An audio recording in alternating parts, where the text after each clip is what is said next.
on screen so you can see the We cognate have a sets. beautiful cognate set. I know. Are you proud of me, chat? Look, I'm handling two open spreadsheets at the same time, going back and forth. Yeah. Please clap. The win of calling against technology. Something. Something. Let's not call it yet. YouTube. Today is another special day. We have a lot of special days around here, but this is the specialist because we have with us on stream Quain, the one, the only, the Tone Master General. Quain, say hi, Quain. 大家好. Hello, everyone. And we are going to be giving the Sinitic family the historical linguistics challenge. That means we're reconstructing something Middle Chinese-ish.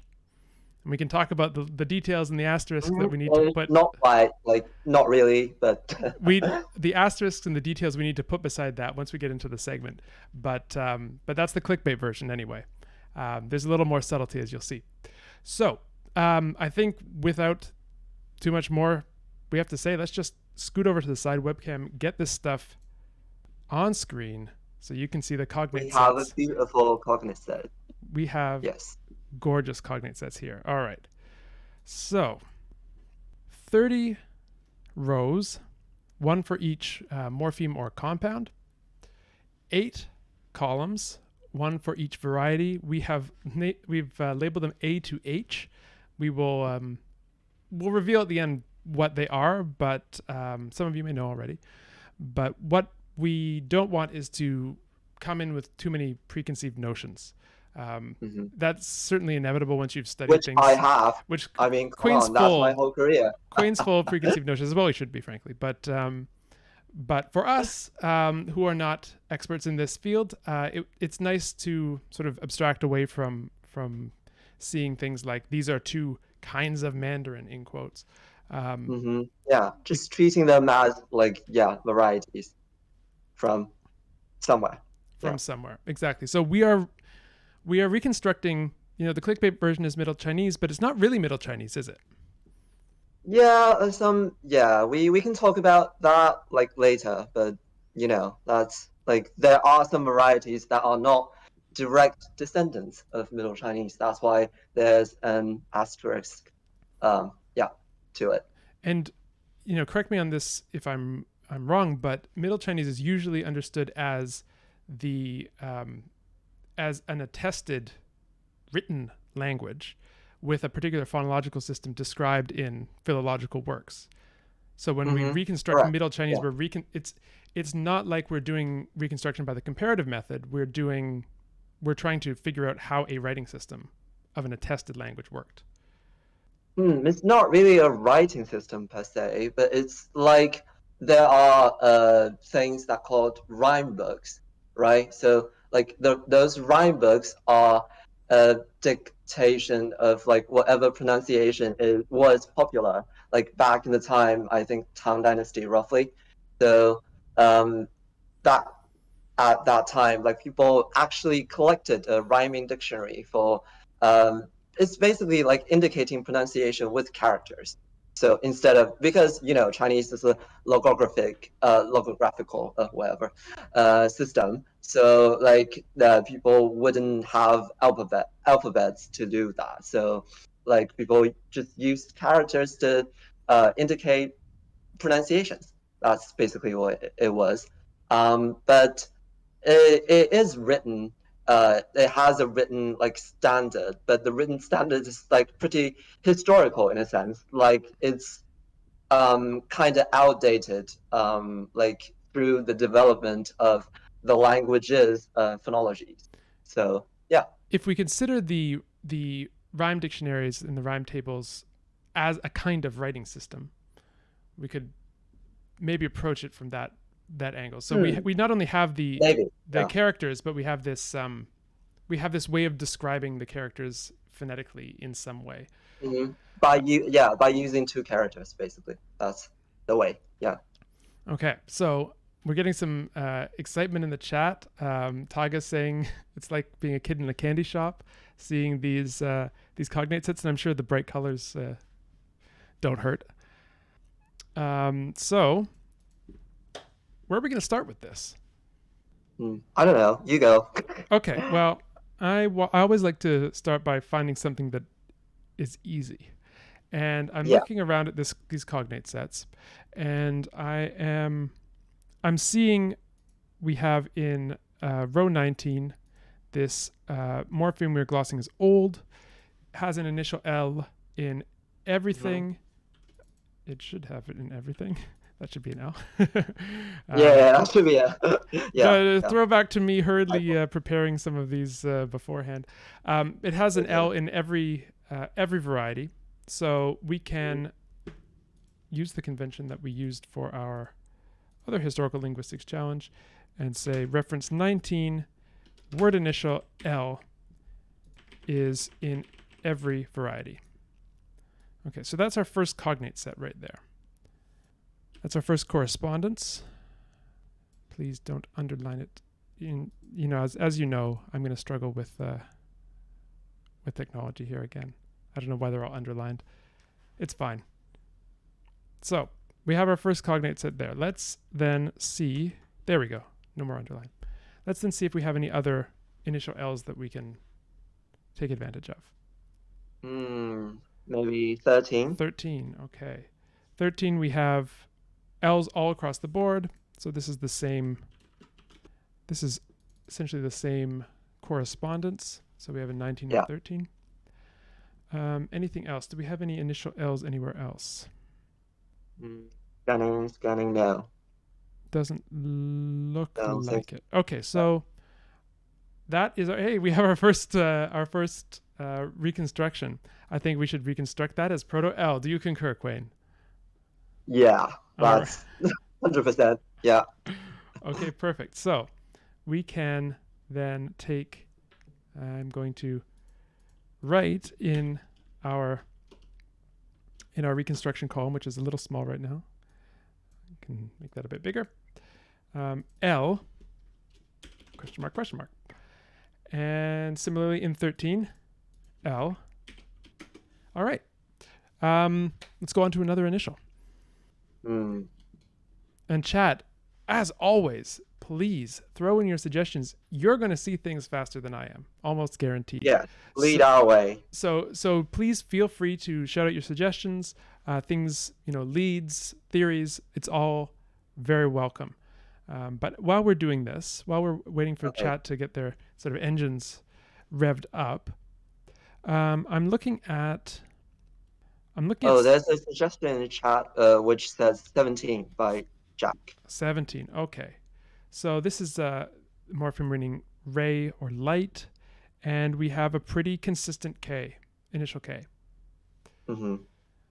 So in 17, we have word initial K in all varieties. All right. So happy to reconstruct an initial K there? Yes. All right. So, okay. Now let's see if we have any other K, initial Ks showing up in cognate sets. We have it in 20. So 20 is bimorphemic. And in the first morpheme, we have initial K. Yeah, I think in all of them, right? Yeah. Yep. In all of them. So that's also in 20A. I'll call that 20A. But in 20B, we have a difference. We have K in the second morpheme in C, D, E, F, G. But we have an affricate in A, B, and H. And so let's look at the environment and take a look at what may have happened here. Yeah, I think D is interesting. It jumps out to me, right? Because the KIA, may that be some sort of middle stage, or right? Because to have affrication or to have palatalization, let's call it that. So you need some front vowels, usually, right? So yeah. So this could be a story like French, for instance, where you have ka in Proto-Romance becoming cha in French, presumably via some sort of fronting of that ah. There's got to be something front in there at some point. That's, I think, the most reasonable solution. Or we could Right. have a different one. We could have kya as the protoform, and we palatalize in ABH. We lose the glide in EFG and CEFG, and D is actually the ancestral form. Mm. I don't think we have. Yeah. I don't think we have enough data to just determine yet.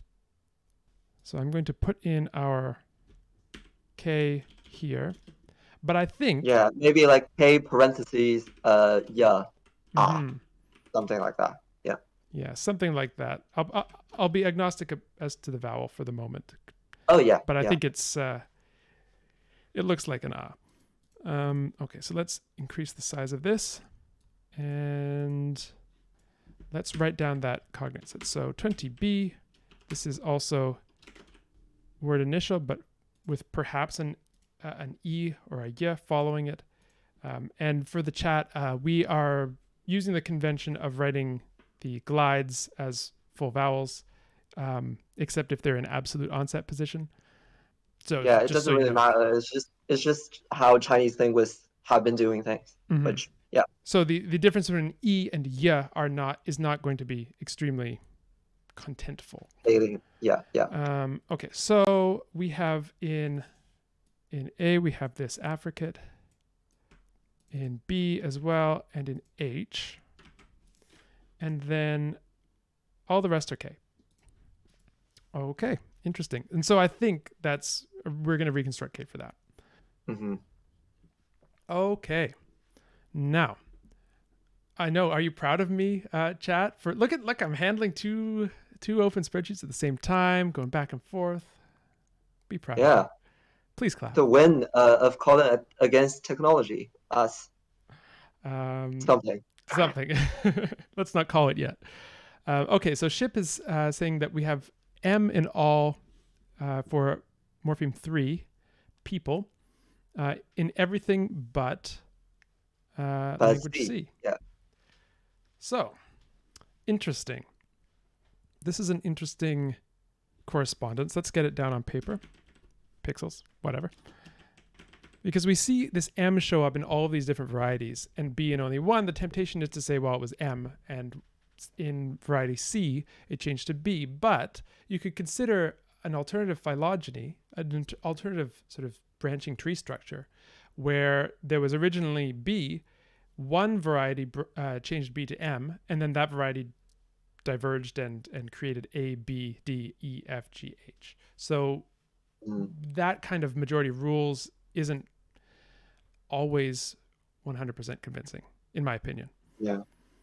So I don't know if we have enough from this cognate set to tell. It's either B or M. I think that's a fair assessment because those two are not so distant from one another. Right, and we only have one instance of this, right? Yeah, I don't see anything else. This is another thing that we're going to have to sort of content ourselves with, is that this is a limited data set, and so there are going to be some indeterminacies in the reconstruction, which is always true, which is almost always true. And imagine you just have this, like you do some field work, and this is all you can get, and that's what you got to handle with, deal with. So, okay, that's another cognate set. We're not sure what to do with that one yet. Yeah. Jack is saying it could be a prenasalized stop. That could be I think that's also a reasonable reconstruction. I think that it all depends on how. So one thing that I think is a good guiding principle is not to reconstruct something that isn't found in any branch, in any of the attested branches, unless you have to. And sometimes you have to. But as I think a methodological preliminary, I would try to avoid it as my first approach. What do you think, Quain? Yeah. I think that's fair to say. But some, as you said, sometimes you have to. And Proto-Indo-European laryngeals until Hittite, until the Anatolian languages were around. That was a good example. Although jury's out on whether you had to. Yeah, it's debate. Yeah, it's Yeah. a debatable. Yeah. Um, Yeah. it all kind of comes down to what, there are all these different principles in any kind of science, but in reconstruction in particular, that you have to weigh against each other. And depending on how you value different theoretical virtues, you may make different choices. So cool. So I'm going to catch up on the chat a little bit now. Okay, so Maddie Cyclops is saying 25 initial aspirated K. Okay, so this is our word meaning roast. We have it as aspirated K in many varieties. Most varieties, but yeah, but two. So in A, B, C, E and G. E, and G. H. Yeah. And H. Excellent. Okay, so we have, and what do we have in F? We have H. And what do we have in D? We have the velar fricative. The velar. Yeah. Okay, so thinking of this, is there a directionality of change that you'd prefer? Do you prefer, Quain, a fricative going to a stop or a stop going to a fricative here? As a historical linguist, I think, yeah. The obvious answer would be a stop going into a fricative because that's like easier, or that's called lenition, by the way. That's the term for that. Yeah, lenition, from the Latin root meaning weakening. So we also have fortition, which does happen, but I believe that fortition is a lot less common than lenition. Yeah. There are like you can look up papers for that, but yeah, let's save it for today. Yeah. Although I will point out that this is an environment that is perhaps one of the best ones for fortition, which is initially. True. Yeah. So if you're going to have fortition anywhere, syllable initially is probably the place. So I don't know. But I agree with you that I have a bias towards lenition. Yeah, me too. And also consider how like th and ph are also like present everywhere, Right. right? So it's like it's sort of like reasonable to posit a kh Okay. as So, an initial. well, knowing that we can always make changes, why don't we posit a kh? And because the shape of the overall phonological system is going to end up being a type of evidence for us once we get there. We're not there yet, Right. but we will get there. Okay, so let's put that in 25. Okay. All right, let's keep going with the chat. Okay, so Taga is saying 4 and 23 exhibit the same initial, likely aspirated T. So let's take a look at 4 and 23. So 4 is our word meaning heaven or sky. And here we have something interesting. Yeah. Yeah. So I'm going to copy this over. Let's get our cognate sets together. So we have aspirated T everywhere except in D. Interesting. So we have this, which is an H. Yeah. Yeah. And that's interesting because aspirated K was a velar fricative and aspirated T becomes a glottal fricative. Yeah. Well, presumably if that's what we're reconstructing it as, which I think, yeah, at this point, I think we can, probably be like 90% sure that, that is the case because the correspondences, they match up, right? Mm-hmm. So I would be, I think there's a case for fortition of ch to k. I don't think there's much of a case of fortition of h to t. So so that looks like some kind of debucalizing lenition in the case of that. Super. Okay, so that's 4. And what was the other? And 23. Is 23 the same set? Yes, it is. So 4 and 23. Excellent. Oh, yeah. Initially, 23 is exactly the same. Yeah, So that is very encouraging. So let's put that in. And I think we're making nice progress here. Okay. All right. So what else do we have on the in the chat. I'm slow. I'm catching up because everyone's had such good suggestions. Galactic Sand is saying that C is either Hokkien or Cantonese, so we'll have to revisit that question towards the end. And Echoed Words, thank you. I'm trying my best with the spreadsheet navigation. Max is saying that 27H looks like the Quack word for the first person inclusive plural. Oh yeah, it's exactly the same. Yeah. Yeah, maybe it's a Quack loan, because we were all on the mountain. I don't know. That's a joke, in case you didn't know. Okay, so let's keep going. I see Galactic Sand also suggested something about 22. 22. Let's take a look. Yeah. Okay. Ooh, this is interesting. Yeah. So let's write out this cognate set. So we have aspirated P in A.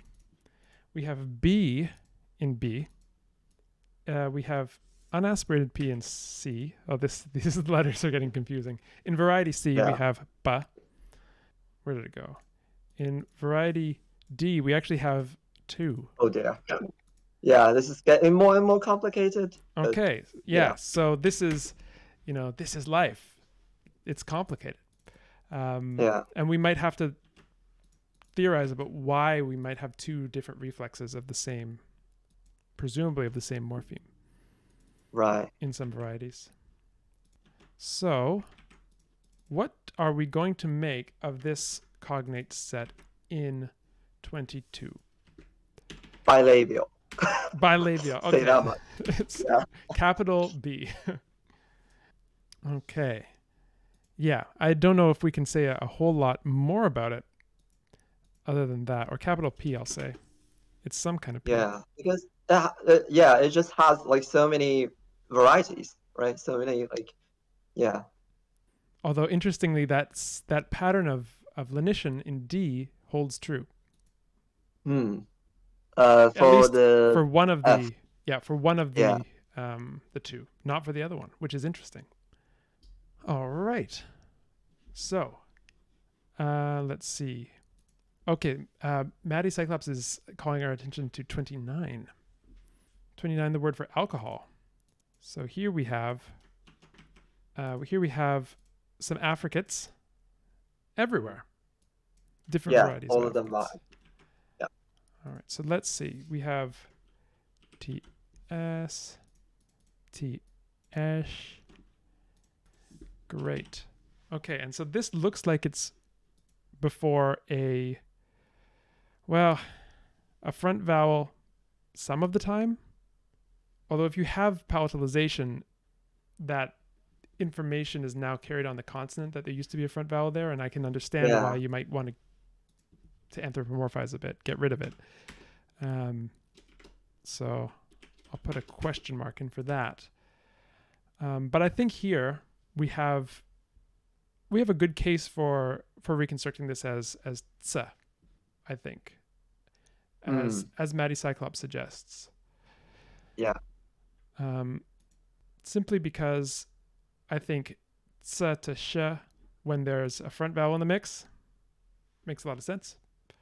Right. And it's a pattern that we've seen a little bit before. Where in the gya to j business, right? Exactly. So let's put that reconstruction in. All right. Then let's see. Maj is saying that 5 and 30 show some link between H and F. So it is. Let's take a look at 5. 5 and 30. So 5 has this. They have different patterns. 5 has the correspondence F, V, H, and maybe HW.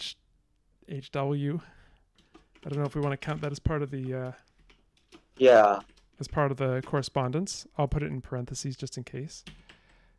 What's my motivation for doing that? It's simply that wa is part labial but part velar, and since we're having a correspondence set with labials, that glide may be relevant, especially because it's not present in any other variety. F, F, V, F. Okay. And then let's look at 30. 30 is H, H, H, Ch, velar fricative, labiodental, labiodental, labiodental, and H again. Interesting. And I think it's relevant that it is next to an U in many varieties. A round vowel, at least. Which, if we think of Japanese, the Japanese allophonic rule where we have a bilabial, an alternation between a bilabial fricative and and H. Jack is saying on the chat that 30H could be a velar fricative, which I agree. All right. So then let's correct that, and that's on me. I did call him H. So thanks, Jack. All right. So good. So I think that's relevant to that cognate set. I'm not ready to call it yet, though. Do you have any strong thoughts about the reconstruction of either 5 or 30, Quain? I think the presence of V intrigues me in 5 compared to 30, right? Because 30 is all either it's all voiceless. Yeah, put that way. Yeah. But 5, there are some V's, which make things more interesting. I don't know. I can't make any conclusions off the top of my head, but yeah.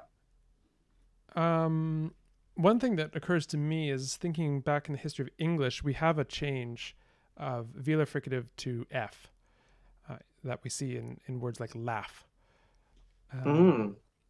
Yeah, so, and that's why the spelling of GH is so messed up, right? Yes. Because yeah. So that's in my head as I'm seeing this cognate set, because in a way we could be looking at German and English with this ch, f correspondence. Anyway. Right. Okay, why don't we leave that? Let's scroll down in the chat. And I there have been so many good ideas. I haven't had time to go through them all.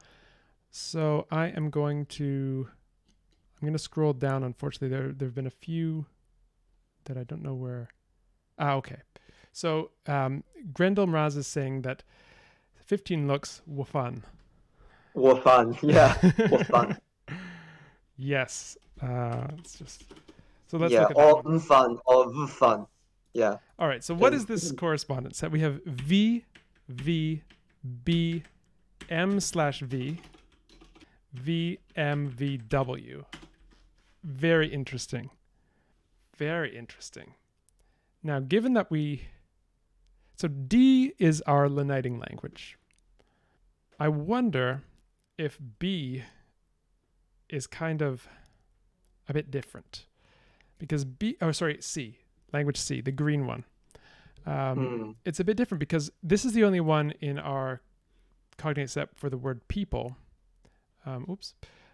Where we have a B, everything else has an M. And then here we have a B there and everything else has an M, a V, or a W. Yeah. There's something interesting going on here. But I don't know exactly what. And maybe the following vowel is relevant. I think once we've done a good run through the initials, we can look at the syllable nuclei, and maybe that will clear some things up once we start reconstructing them. Yeah, but so far is E and U before E and U when it turns, when it is B in D. Well, that's confusing. Yeah, that's what its reflex is in C, but its reflex in other varieties are A or So, I mean, I think for 3, we have E, E, E, E, E, E. Yeah. Very hard to say too much about this at this early stage. Yeah, vowels are tricky. They're just inherently movable. They're trouble. That's what they are. Yeah. Okay. Let's then continue on, and Maddie Cyclops is saying 8 and 27 look like they're related. So these are our words for 3 and mountain. So let's take a look here. So in 8, for the word for 3, we have S's across the board except in D, which is really weird. It is. Because in D, we have T. This is our Leoniting language. What's going on? I don't know. Yeah, because that's very weird. Yeah, as you said, that's very weird. That's really weird. Yeah. Okay. Maybe, yeah, we can look at 27 Let's next look at 27. See, yeah. Let's see if that clears it up, because we have S's. Happening? So we have S's, and then we have T/S in D. Interesting. And then what do we have going? We have SSS and then retroflex S. Then we have our quack word there. Shan. So this is our word for mountain. So this is very, very close to what's going on with the word for 3. The only difference is... that T/S is kind of, interesting. It's very interesting. Yeah. I'm looking through these double reflexes in D. And often it seems that we get one that's more like the other languages and one that's not. I don't know if I can say it so confidently. Yeah, I don't know if I can tell you anything because I know what it is, but Yeah. that's I mean, I sort of suspect what it is. I have a theory that we're dealing with doublets here. Maybe thinking on analogy to the Romance languages, we get cases where there is an inherited form, and then there's a form that's reborrowed from the literary version of Latin, which is also more or less the proto-language. So we have the same root coming in via 2 means, and therefore you get, if you were just looking at correspondences, you get these dual reflexes. But it's because one of those reflexes just skipped a bunch of sound changes. So maybe it's something like that. Yeah, or it preserves something, or it is borrowed from other varieties. I don't know. So we could also have cross-dialectal borrow or cross-linguistic borrowing, interfamilial borrowing. I don't know how you want to term it, but something like that is a possibility as well. So when we see something that's odd, sometimes it has to just be odd. Yeah. All right. So, if you're odd out there, just let that be a nice pep talk for you as well. I know I'm odd. Yeah, you're unique as you are. Exactly. There you go. Exactly. All right. So let's keep on trucking. Maddie Cyclops is saying, Echoed Words is saying, I'll go in order. 16 has some stuff going on. Indeed it does. Let's do the correspondence set for 16. So we have... Dear. That's a spicy one. Oh dear. Yeah. Wait, what? What's going on with B? Yeah, B is B has some weird thing going on. With a bilabial fricative at the end? Yeah. Like, ho? Yeah, ho. Ho? Ho. All right. Well, we'll get to that, hopefully. Yeah. All right. H is all around. And then W, V, and the velar fricative. Yeah. B is just the funkiest one in the room so far because it has a lot of spicy phonology. Very spicy. But tasty. Spicy but tasty. You know, you like spicy. I do. I have to admit it.